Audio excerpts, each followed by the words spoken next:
Hey guys, tudo bom com vocês? Eu tô aqui pra fazer mais um vídeo pro canal e o assunto de hoje são 5 teorias políticas que vocês precisam conhecer. Então eu vou começar pedindo pra você se inscrever no canal, dar aquele like, compartilhar com seus amigos e simbora pro vídeo.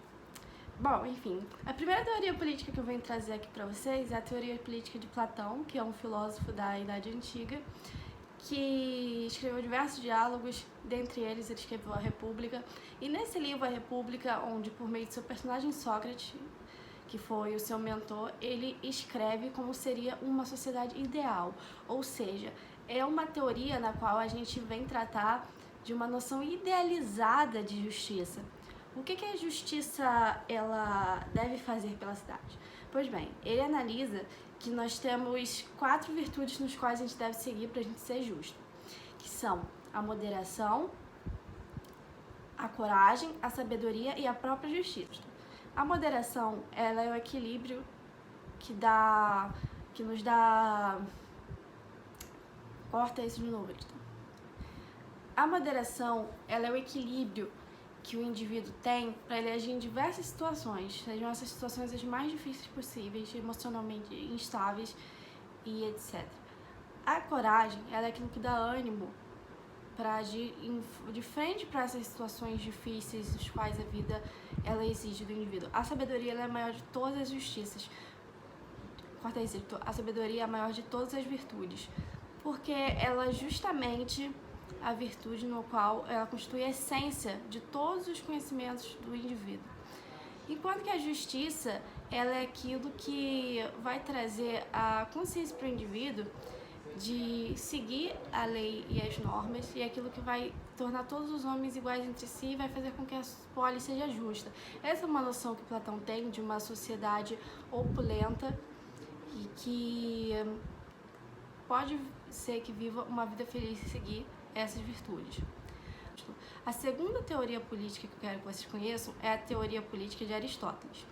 Aristóteles foi alguém que foi aprendiz de Platão, mas ele seguiu uma perspectiva, em alguns momentos, um pouco diferente da de Platão, e ele traz que a sociedade, para ela ter justiça, a gente precisa entender as divisões em que a justiça traz, segundo Aristóteles, que é a justiça distributiva, a justiça comutativa, correlativa e a justiça reparativa, que são incluídos em 2 aspectos gerais da justiça, a própria justiça geral e a justiça particular. A justiça geral, ela diz respeito às normas da polis. Ela fala sobre como trazer a igualdade entre cada indivíduo se seguir as regras da polis. Isso não diz respeito só às normas e às leis que são escritas, mas também ao direito natural e indelegável do indivíduo. A justiça particular, ela vai tratar de,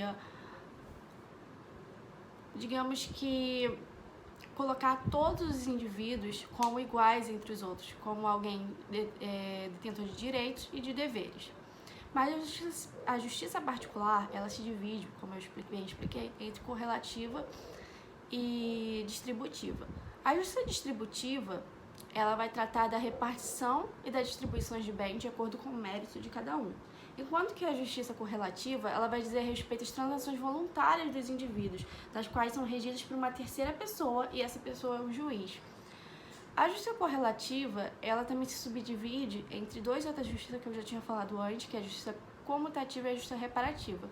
A justiça comutativa, ela seria aquilo que diz respeito às trocas dos indivíduos em relação à venda, compra, empréstimos, etc. E o juiz vai ser a pessoa que vai tratar daquilo que seria justo, ou seja, daquilo que diz respeito às normas e os direitos da cidade, de acordo com cada troca voluntária feita pelos indivíduos, e que vai ver se precisa ou não de uma reparação. E aí entra a justiça reparativa, onde cada um seria punido ou teria seu erro reparado de acordo com o seu mérito. A terceira teoria política que nós vamos ver aqui é a teoria política de Émile Durkheim. Essa teoria política que eu venho trazer aqui é a ideia dele de suicídio.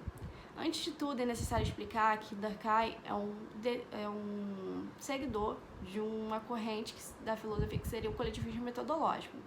O coletivismo metodológico, ele é a ideia de que a sociedade ela tem que ser compreendida a partir de fenômenos coletivos e não do indivíduo para com a sociedade, mas no impacto da sociedade na vida do indivíduo.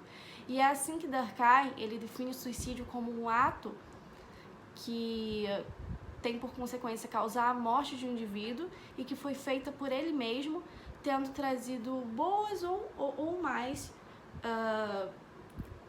condições para esse indivíduo, e que foi causada por um fenômeno da sociedade e que a sociedade ela precisa ser compreendida para então compreendermos as causas e as consequências quais trouxe ao indivíduo o suicídio.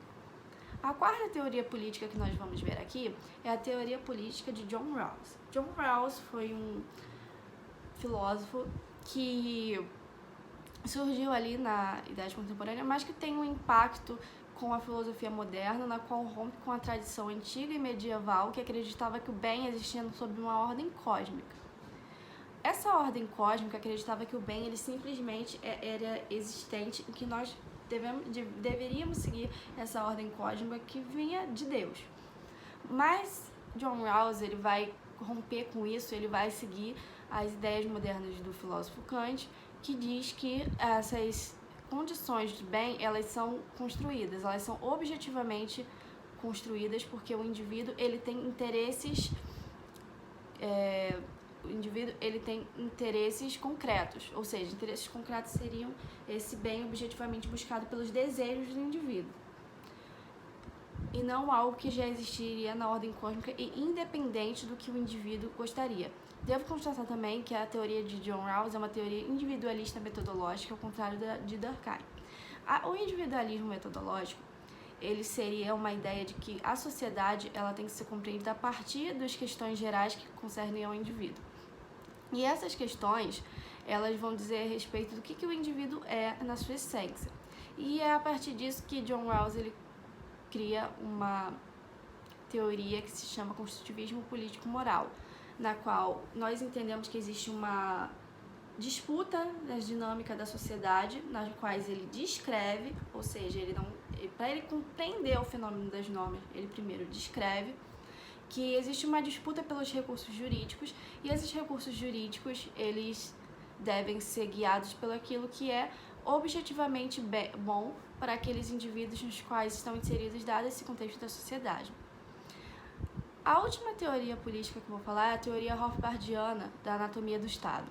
Rothbard foi um filósofo do século XX que construiu um livro chamado Anatomia do Estado, na qual ele explica o que o Estado é, o que o Estado não é, o que o Estado teme e como ele se mantém.